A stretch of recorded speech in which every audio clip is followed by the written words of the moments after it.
Director Chisholm. Here. Director Atkinson. Here. Kate White. Here. Ray Parton. Here. Present. The agenda's in your book. Motion to adopt the agenda. Move. Second. Motion and second. All those in favor? Aye. Public comment period. Mr. Moore?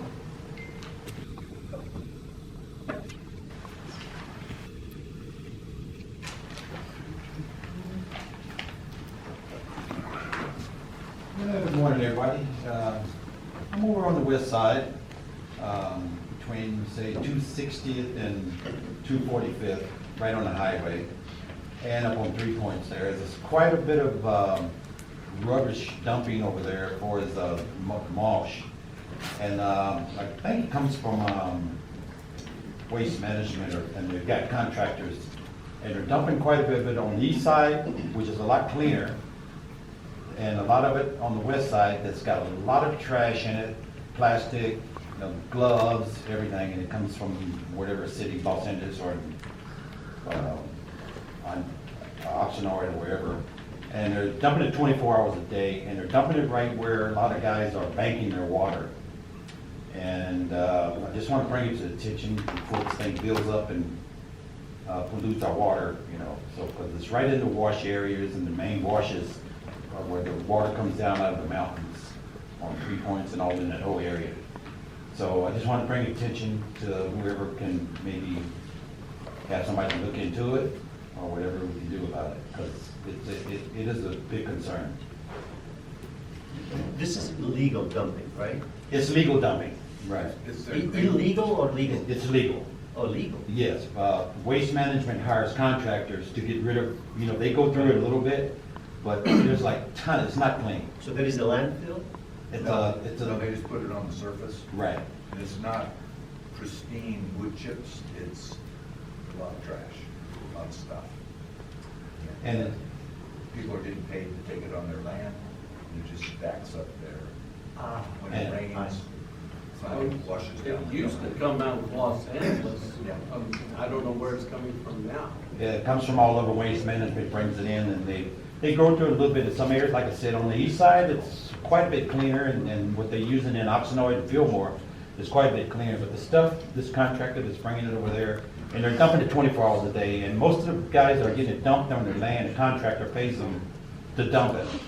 So a person that's just leasing the land and not telling their owners that they're dumping it, it's just piling up because it's a source of income for whoever has a possession of that But land. it sounds to me like someone should have or need to. And that's okay to be done? Yeah, if it's clean. But it's right near where they're banking, where a lot of guys will purchase land to bank water. So eventually it's, with the chemicals and everything come out of people's yards, Sure. it's gonna get into the water system. And who oversees this operation? In other words, is there a state agency that oversees clean dumping? There's a, most likely there's a solid waste. Most likely there's a solid waste organization from the county that is usually associated with several different jurisdictions that tend to go through that. And if you have to have a waste discharge permit through from the state and from the Regional Water Quality Control Board, in some instances, I don't know if there's an exception for this green waste or not, but that's kind of where we decided to look into it. It's kind of a watershed protection kind of scenario that we're talking about. So do you think we should call the Regional Water Quality Control Board and ask them? My feeling would be we'll call the county sanitation and the solid waste division and see what kind of regulations they have, because there is, I'm not that familiar with LA County, but I'm sure there is a solid waste group that we can talk with. And That's how they come Yeah, up with that the there is, solutions. there is. Yeah. And I'm familiar with it, and I can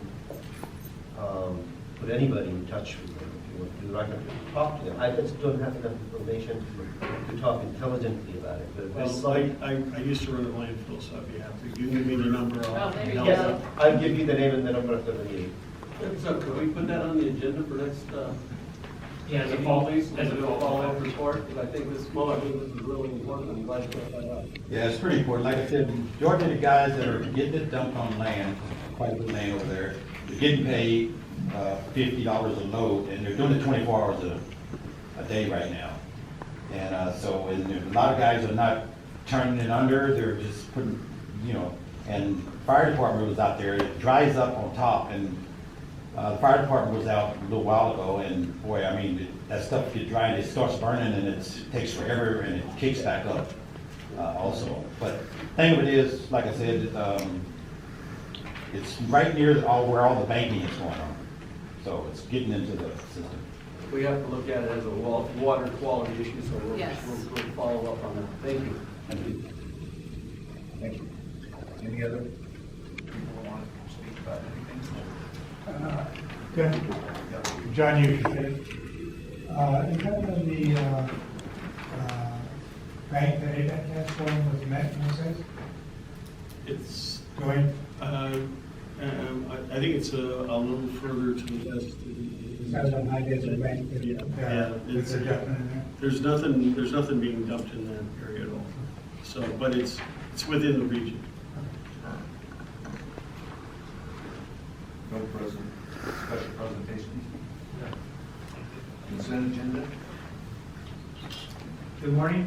Included in your packet is, on page 4, is a recommendation for payment of bills. Each of the vendors and pays are listed there. Total amount is recommended is $43,974.79. As of January 31, we have roughly $63,000 in our checking account. As you know, we've sent out the fixed assessment for the administrative assessment fee based on production rights. So we've seen a lot of cash come in the last 30 days. So our actual checking balance today is significantly more than the $63,000. So we are recommending payment of those bills. If we want to take these one by one, or if you'd like me to go through all. So item number B and C have to do with the detailed invoicing based on the retainer for the storage agreements for both Rosamond Community Services District project and Little Rock Creek Irrigation District project. There is a refund going to Rosamond and an invoice going to Little Rock Creek Irrigation District. So the detail is provided in the board packet. And then we've also provided the treasurer's report for the months of November, December, and January. So all that detail is in the packet, as well as the aging report as of January 31, and a copy of the minutes from our January 22nd regular board meeting. So staff is recommending the approval of the consent calendar. Does the board have any questions on any of those items?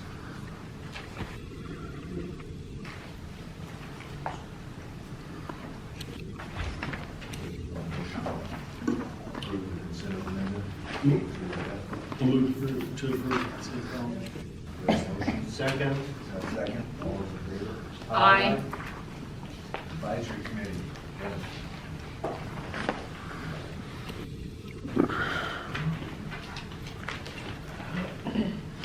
Good morning. Good morning. Dennis Lamar from the Advisory Committee. We did meet last week and discuss the action items for today's meeting, and there was a summary of the committee's recommendations in the board packet. Any questions on the summary?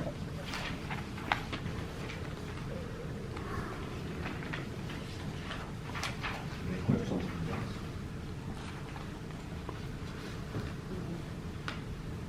All right. The perfect report.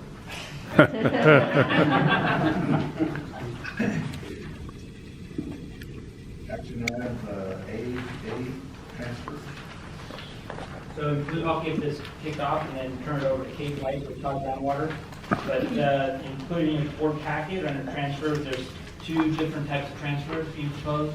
The first one is resolution number R-20-03, which is a transfer of production right between High Desert Dairy and the Van Dam siblings. And the second one is a resolution number R-20-04, which is a transfer of carryover water rights from the Lane Family Trust to Vulcan Material Company, and then a separate one from Nebaker to Rosamond Community Services District. And including your packet is a copy of the resolutions as well as a report from the groundwater, or the Watermaster engineer, groundwater, and Kate is on the line to answer any questions you have. Thanks, Matt. Good morning, Kate White, Todd Groundwater. As Matt mentioned, there are 3 transfers to be approved. The first one is a transfer for a split of production rights. Resolution for that, I believe, is on page 56 of the packet. And the transfer application starts on page 59. High Desert Dairy is an Exhibit 4 party and would like to split its rights among 4 parties. They have 3,215 acre-feet of production rights and would like 1,817 to remain with the High Desert Dairy, and 466 acre-feet would go to each of the 3 Van Dam siblings. And the table for that is listed on page 59 of my letter in the packet. And I also included a map to show where these parties' parcels are, and that's on page 62 of the packet. And the original High Desert Dairy parcels I've outlined in red on that figure. Hopefully you guys have a colored copy. And 3 of these will remain High Desert Dairy parcels. And those are the ones that are kind of shaded yellow-green once the transfer split is approved. And the 2 yellow groupings of parcels are associated with Sunrise Ranch and Gary Van Dam. And it would receive 466 acre-feet per year. And the blue shaded parcels are associated with Nick and Janet Van Dam. And the orange parcel, which is further to the west, is associated with the Craig and Martha Van Dam. And all the transferee APMs are associated with existing production rights or with Ramp Town, as in the case with Sunrise Ranch. And based on the information provided, Todd Groundwater finds potential for material injury as defined in the judgment as negligible and recommends approval of this split of production rights. Does anybody have any questions? All those items are metered, where the water's coming out, wells or turnouts or anything like that. Each parcel has its own meter.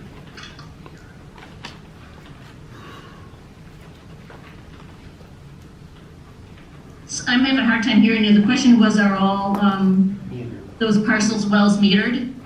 Yes. Yes, I believe they are, and I think Sunrise Ranch just finalized their metering requirements.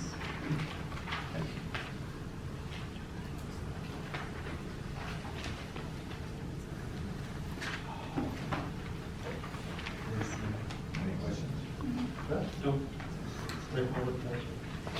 Move to approve resolution R-20-03. Second?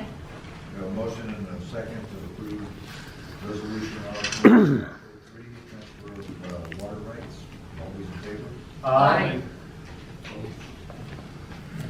Go for it. We're ready for that. Roll call. Kate, did you hear that? If you could give a little bit of background on the next transfer. Sure. Yeah, I don't know. I'm having a hard time hearing. Page 79 of the application. Where is start with page 77 of the packet, has the next resolution for the other two transfers. And the first transfer is the Lane to Vulcan transfer, and that starts on page 79. And that involves a one-time transfer of 205 acre-feet from Lane to Vulcan Materials. And on page 82 of the packet, there is a figure showing parcels associated with that transfer. And the Lane parcels are shaded yellow, and the Vulcan parcels are shaded purple. And most of the Lane's production occurs from the two wells and parcels that are in the southeast sub-area. And that's the same sub-area where the Vulcan Materials parcels and wells are located.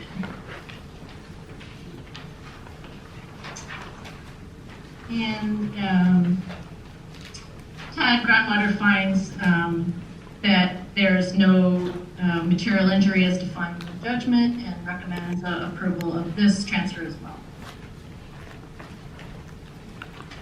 Any questions? No. We have a motion for resolution 04. So moved. You got a second transfer? And there's two transfers. Two transfers. So you gotta We're separate, though. wait for the next, Oh, I thought they were all together. one resolution, two transfers. Oh, okay, sorry. Thank you. All right, the final transfer starts on page 94 of the packet. And it's a one-time transfer of 1,180 acre-feet of carryover water from Gene Nebaker to Rosamond Community Services District. And I have a figure for that as well, and that's on page 97 of the packet. And Gene's parcels are the larger yellow grouping of parcels in the lower portion of the figure. And the two smaller green parcels are about 2.5 miles north of Gene's parcels, and those are the parcels where Rosamond Community Services District anticipates pumping the transfer of water. And at the very top of the figure are enlargements of those two parcels showing where the wells are located.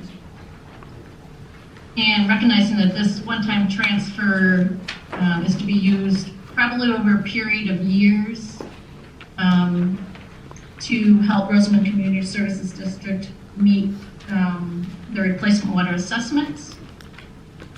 And those pumping locations do not represent new pumping locations. Todd Groundwater finds the potential for material injury as defined in the judgment to be negligible. Any questions on this one?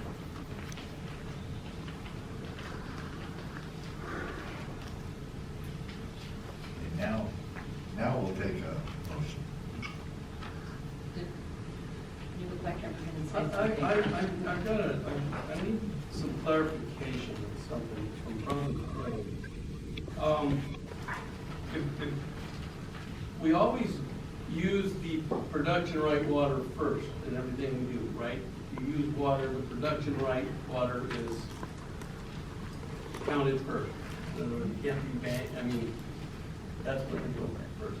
Now, if you don't use your carryover water in a year like this case in 2019, it's not a use it or lose it for 2019. You can carry it over into 2020. For 10 years. Correct. Okay. And then it changes into storage. Those But carryover not storage. carryover water. Maybe are you thinking of ramp down water? Huh? Are you thinking of ramp down? Maybe I'm confusing the term. Yeah, for maybe using ramp down from carryover. Okay. Carryover water can be continue to carry over for up to 10 years Right. before it turns into storage. So it's the ramp. The ramp down, the difference between your production right and your ramp down number, that ramp down quantity has to be used in that particular year. It cannot be carried over. And what we're talking about transferring here on these resolutions is carryover water, not ramp down. Right. Thank you. Matt, real quick, what was the price of that carryover water? Carry water. Price, like How much between is the it? parties?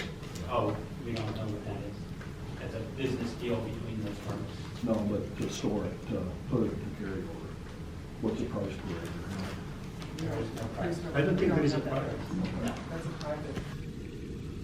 All You price. just need to change, you need to $20 apply is for a flat. storage agreement. Any other questions, comments? So I will move to approve. And I will second. We have a motion and a second to approve resolution 04. All those in favor? Aye. Opposed? Well, application. Good morning again. I included in the packet on page 105 is resolution number R-20-05, which is the small pumper qualifier replacement well and non-production well resolution. Certificable language attached to that on page 106 are 4 applications being considered. One small pumper qualifier in Kern County in the central Antelope sub-area. It's a domestic well. We have one replacement well, which is a public water supplier well with LA County District 40 in the central area.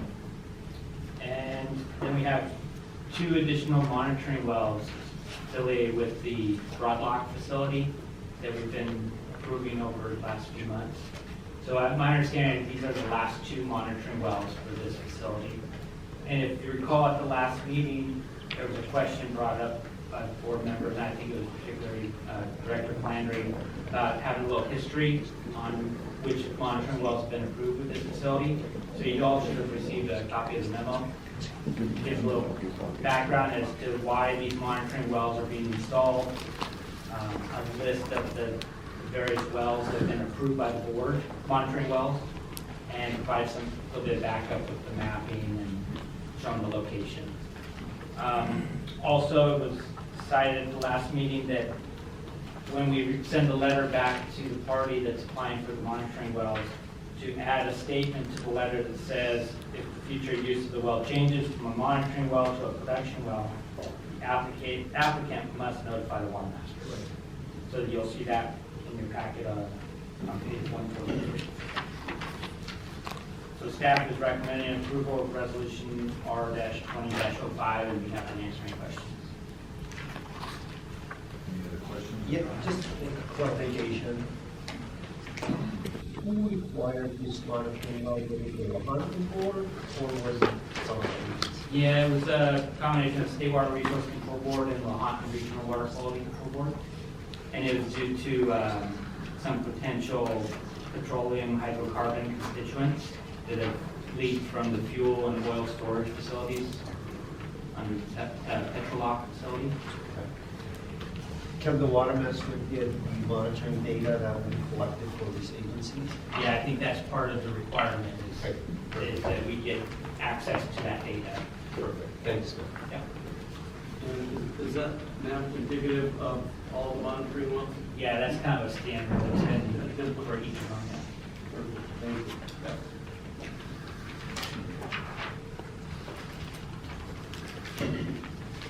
Any other questions? Look for a motion to 05, resolution 05. Motion to approve resolution number R-20. Second. Second, all those in favor? Aye. Banking, groundwater banking and application. Kate? For approval of the groundwater banking and storage agreements is on page 150 of the packet. And the actual agreements start on page 153.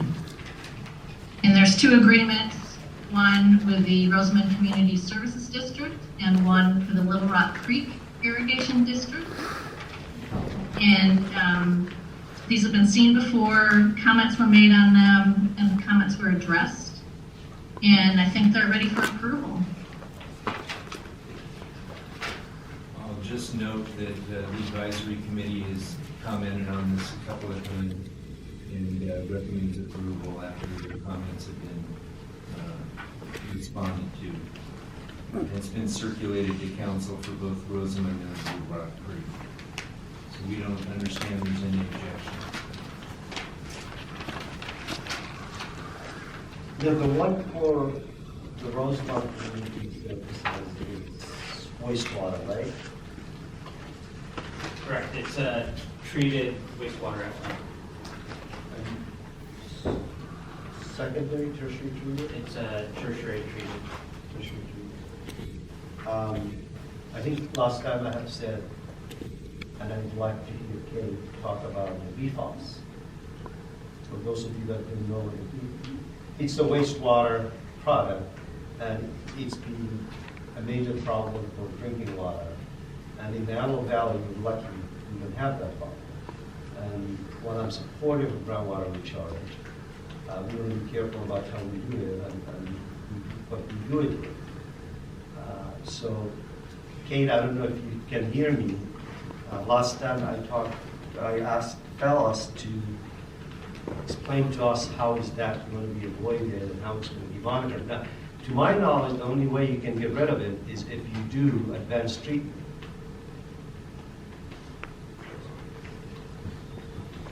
Well, I know that for the Regional Water Quality Control Board, regular monitoring is required.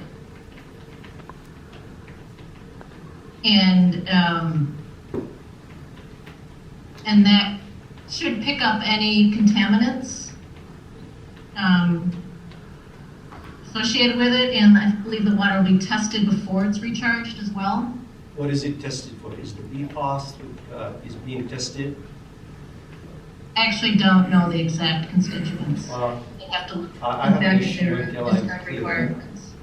So either we pump this into the future meetings, we have to be clear. I don't know if you all understand where I'm going with this. That's what we have. This is a very major issue. In Santa Clarita, they just shut down a bunch of wells. And while it may take 50 years or 40 years to show up somewhere, but we need to do our due diligence and help make sure that the groundwater basin is protected. I mean, there may be, I'm not saying that these projects are not going to happen. It could happen with maybe blending the state water project water. I know other agencies down below, they take their wastewater treatment plant, wastewater, and treat it with advanced, when I say advanced, I'm talking about reverse osmosis, and then dump it into drinking water or groundwater basin, and that's fine. But we cannot use recycled water that potentially can have PFAS in it and use it to recharge the groundwater basin until we're clear on what are we going to do about it. Yeah, and maybe I can help with some of your concerns. If you look at page 158 of the report packet, there's some language in the storage agreement that under section 10 says the Watermaster reserves the right to terminate this agreement in the event applicant fails to meet the conditions of this agreement or any requirements from the Regional Water Quality Control Board, etc. So, you know, the permit is being issued under the Regional Water Quality Control Board to monitor water quality. And I get it, and I have a feeling that probably the Hunting Board has did their due diligence, but I'm not hearing it. I asked last time, fellas, to come back and explain to us how is it going to be handled. So if the Hunting Board already somehow decided, okay, this is how we're going to deal with this, we're going to monitor for PFAS in 3 months or something, and it's going to be sent to us, and then if we trigger a certain limit, we're going to do something. I just need to know that. And Kate obviously said she doesn't have that information. Do you have it? I don't have it. Can I speak to this? Oh, yeah, please. So the project is managed by, overseen by the Regional Water Quality Control Board. So any contaminants that they recommend that we sample for, we have to sample for. Currently, PFAS is not regulated, but it is going to be. So at that time, we will be required to. So we've done the monitoring in our wells, our water wells. We've come back with zero. We've tested for PFAS. But currently PFAS isn't regulated for wastewater. We all know that it's coming, but at this point it's not. So we are mandated by the Water Quality Board to test for all of these contaminants, and we will continue to do so.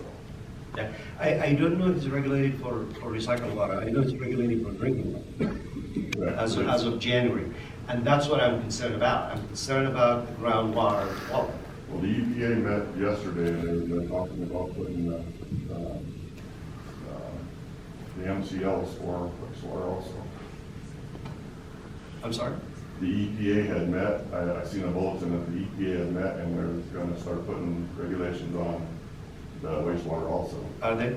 Yeah, but meanwhile though, are we as a community willing to take risks in putting recycled water that can potentially have PFAS in it, which actually it has PFAS in it, I can tell you that it does, Is that to the just- groundwater basin. Now, I'm not saying that all of a sudden you're gonna see PFAS all over the place, but my limited knowledge of the groundwater movement in the Alamo Valley, and how it moves and what it moves, yeah, you're going to start seeing it in some wells, and possibly wells nearby where you're going to be recharging with recycled water. Now, historically, recycled water has not been, even if it's treated to tertiary level, has not been allowed to be directly used for groundwater recharge without dilution. And there is a reason for that. I'm not hearing somebody give me a comfort level. And when I say someone, I'm talking about technical staff, our engineers. Does not. I asked that question 3 meetings ago. I'm not hearing any explanation of anything about that. And obviously, you guys don't know anything. So I think we need to discuss this and feel some level of comfort on what are the monitoring, how it's going to be all done, what are the triggers, and we need to hear it from our consultant engineer before we can approve it. That's my opinion. You want to table? I want to table it, and I want our Watermaster engineers to come back with a presentation and answering all the questions about monitoring for the PFAS, the requirement of the Lanham board, what kind of triggers that we're going to be monitoring for, what kind of action will we do as soon as we see these triggers comes up.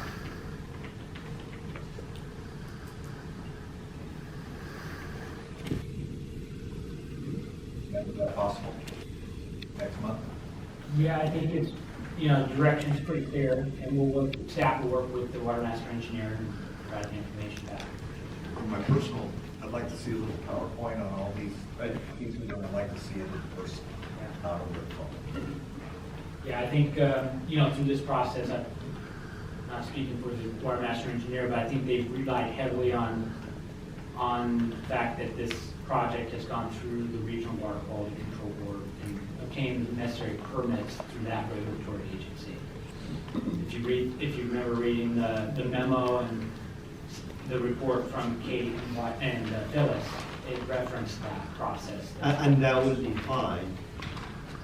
And maybe once they do the presentation and explain the requirements, and it's clear to my mind that there are things in place that would prevent the PFAS from getting to the groundwater basin, maybe I'll be satisfied, but I'm not hearing it. Yeah, and if you recall from that report, there are a series, and the gentleman from Rosamond Community Services District mentioned that there's a series of monitoring wells that are around the perimeter of this project that will be monitored as part of their permit with the Regional Water Quality Control Board to monitor those monitoring wells on a regular basis to ensure that, the water quality is meeting all the requirements. Okay.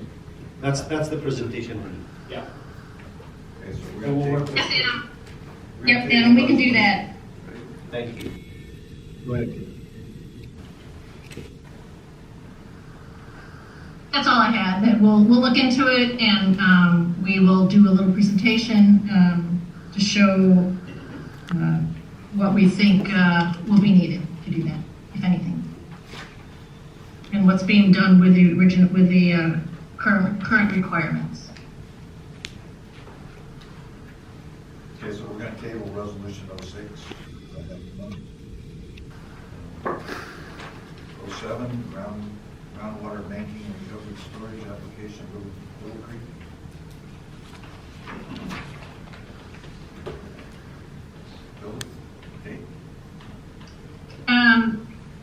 Same process. People have seen this application before. Comments were made, comments were addressed, and I think it's ready for approval, hopefully.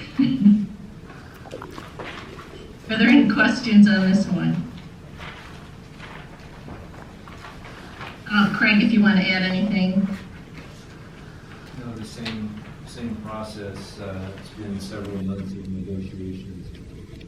And the advisory committee had input, council for Little Rock Creek had input, obviously. So the language is acceptable. And to be clear, this is state water project, water. Correct. That would make it. Yeah, 4% import to water. Thank you. We have a motion on 07. I move that we approve resolution 2007. Second. A motion and a second, all those in favor? Aye. Standing committee, formation of standing committee. I'll take this one. As you're aware, we had an ad hoc committee this formed last year to help with scoping and priorities for setting the 2020 budget. Director Oriki, Director Atkinson, both expressed the desire to make that a more formal committee that have routinely review financial matters and priorities as we move through the year. Staff has come back with a recommendation that we form that standing committee to resolve the ad hoc. We feel that having an administrative committee would be the most appropriate title for that. And that would be a regular agendized meeting, targeted as a monthly. With that, we'll be happy to answer your questions.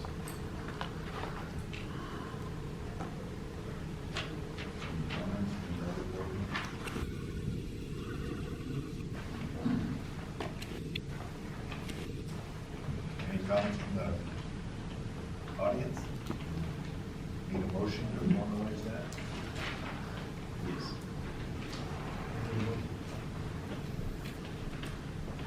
I'll make a motion to establish a standard committee for review of financial matters and goals for the administrative staff. Second? A motion and a second for formation of standing committee. All those in favor? Aye. Thank you. Replacement of water. I'm sorry, is it going to be the same two board members? Or typically it's left up to the chair of the board to designate that? So We can leave it that way For now? for a while. Okay. Just wanted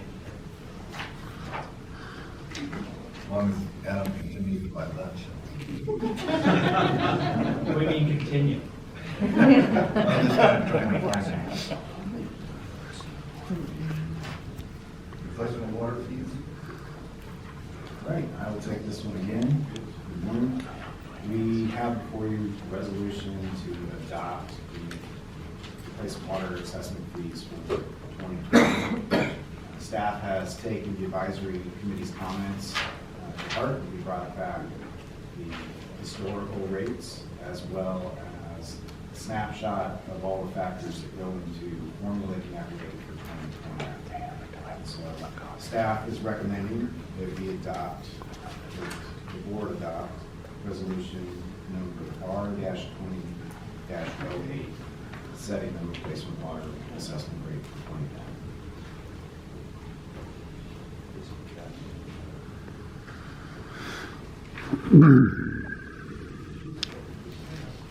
What's the difference in cost between last year's and this year? There is a difference in the cost of the base rate. Yes, there's a difference in the cost of the base rate for inside the boundaries. That went up from 415 to 486. 451. 451 with the 10% that moves it to 486. And then there's also the additional calculation of the capital costs that were approved to 2019 for the state water project as well.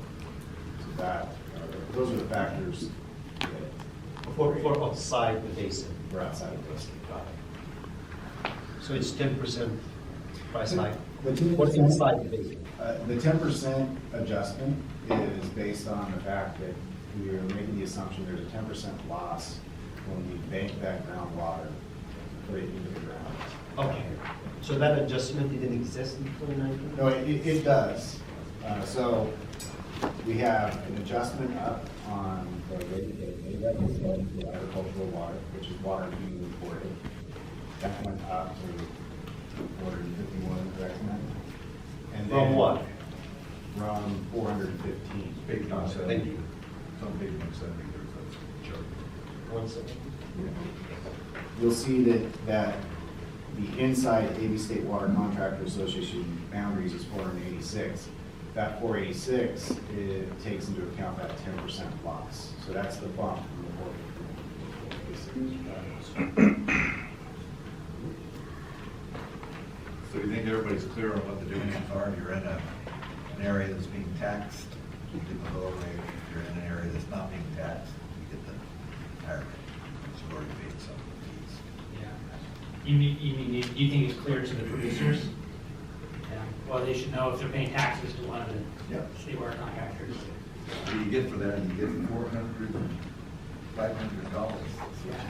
Get discounted.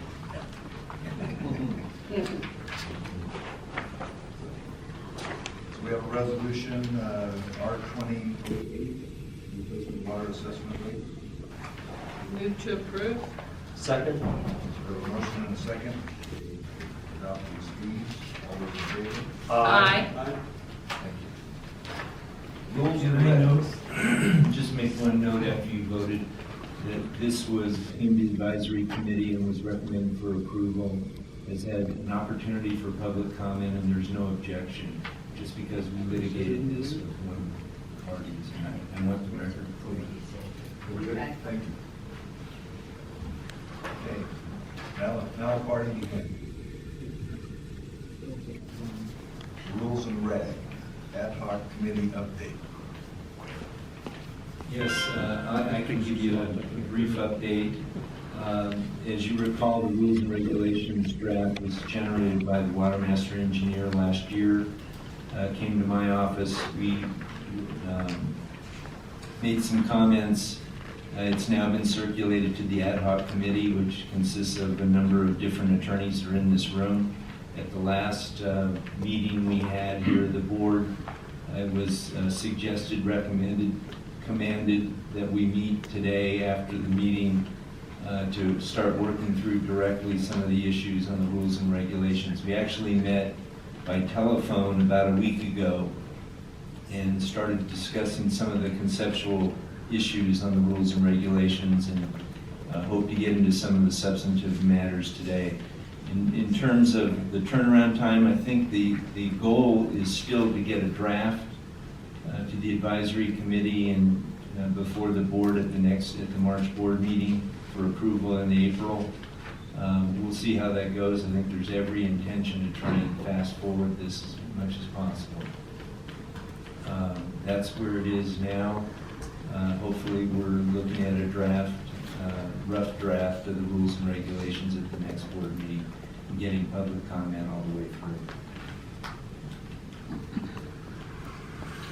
We appreciate your effort very much.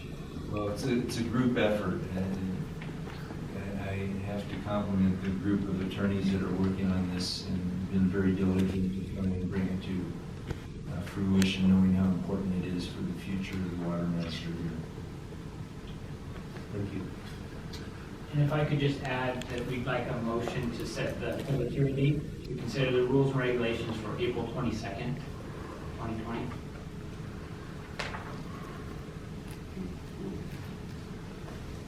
That's set days about. Well, it's usually the fourth Wednesday, right? Right. Yeah, so the fourth Wednesday is the 22nd.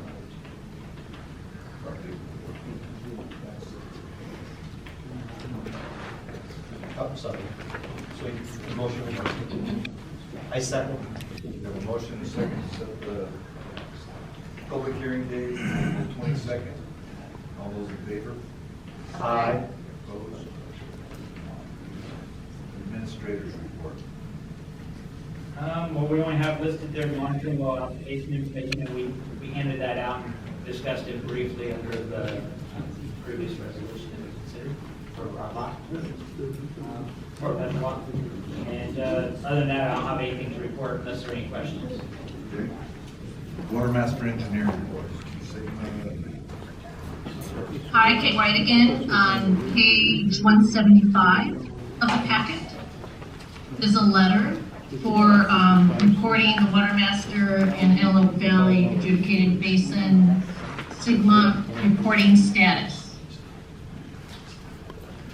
And that reporting is due April 1st, 2020 for the previous year, but since the annual report will not be completed until August 1st, we typically have uploaded this letter stating the status of that to the DWR Sigma reporting website. And this is that letter, and it will be uploaded before April 1st. And then before August 1st, or by August 1st, we will complete the Sigma reporting for adjudicated basins, and that includes uploading the annual report, plus filling out some standard questions that they have on that website. Any questions? Any questions? Thank you. General Counsel. Just a couple of brief updates on Phelan. You recall they brought a proceeding in front of the Court of Appeal, a writ proceeding to stay enforcement of Judge Comar's injunction, which prohibits them from exporting water from the basin unless they pay the replacement water assessment. We opposed that writ request. We're waiting for a decision from the Court of Appeal. There'll be more follow-up as to what we do when that writ, we believe, will be denied, what our strategic options are at that point. I'll just tell you my intention is to move for a contempt citation if the injunction stays in place, and to move this forward. As far as SCI is concerned, that's the motion by a non-stipulating party to intervene in the judgment to get a production right.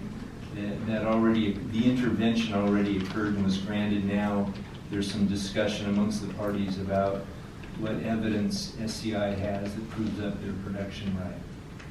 And there's discussions back and forth about the time frame for that. Nothing adversarial on the horizon at this time that I see. We're just monitoring that situation. Those are the only two pieces of legal business to report on. When do you anticipate a decision from the Court of Appeal? Yeah. This afternoon? No. It's waiting on your email. It's waiting on your email. You know, I can't say when it'll be, but I assume it'll be any day now. I'm optimistic.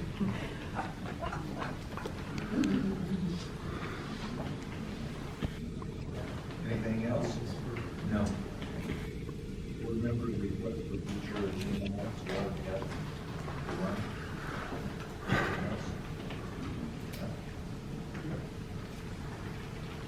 Next meeting, March 25th, same place. We adjourn. We're off the record now. It's okay. Steve Perez, Rosamond Community Services District. I apologize for not being here on time. I had an emergency, and I've just been briefed that our item, the Rosamond project, has been tabled in regard to PFAS. And I just want to comment that we have engineers on the Watermaster that have opined on this. We've had numerous advisory committee meetings where this issue could have been brought up and addressed. We have a state agency that regulates and has regulated the Rosamond Community Services District permit to do this project. And I feel that this is one more attempt to kick this can down the road, and I'm not pleased. PFAS isn't even a law yet. And if it becomes a law, we're regulated by the Regional Water Quality Control Board to comply with all regulations of that. I would beg the indulgence of the Watermaster to place this on the very next Watermaster meeting for action on this contract. I don't believe, and I worked on the adjudication myself, and I don't believe it was the intent of the adjudicating judge that the Watermaster was going to be a water quality control agency, and that this was going to be left up to a state agency to regulate, and we are in compliance or in agreement with all of those regulations. At such time that PFAS, and no one knows when PFAS may become a law, that we're going to have an MCL developed. But it could go also by the wayside, as did chromium-6. So, forgive me if I'm a little bit upset, Okay. but, It is on the agenda for next month. and I appreciate it, and I've seen it on the agenda many times, and it just gets kicked down the road. At the advisory committee level, we should have discussed this long ago. And I believe that that was the opportunity to bring this issue up, and we should have done it before and gave it to your board for that consideration. Thank you so much for the time to make the comment. But again, I just wanted to express my displeasure that this got once again kicked down. We have a major project that we're doing right now, and I don't think anyone in this room would appreciate getting to the 11th hour and once again getting kicked down the road. Thank you very much for your time.